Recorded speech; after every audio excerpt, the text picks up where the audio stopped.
જો તમે સોમનાથ આવ્યા છો તો સોમનાથ જ્યોતિર્લિંગના દર્શન કર્યા બાદ આ 5 સ્થળોએ જરૂરથી જજો.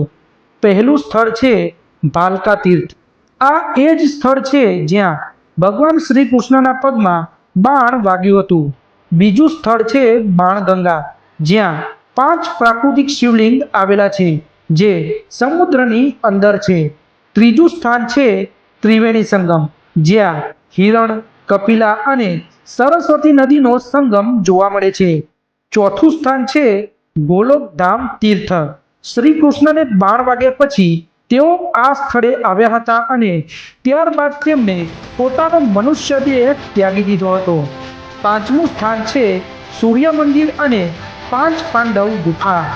એવી માન્યતાઓ છે કે અજ્ઞાતવાસ દરમિયાન પાંડવો અહીંયા રહીને સૂર્યદેવની ઉપાસના કરતા હતા અને આ 5 સ્થળો સિવાય પણ ભગવાન શ્રીરામનું ભવ્ય મંદિર સોમનાથમાં આવેલું છે.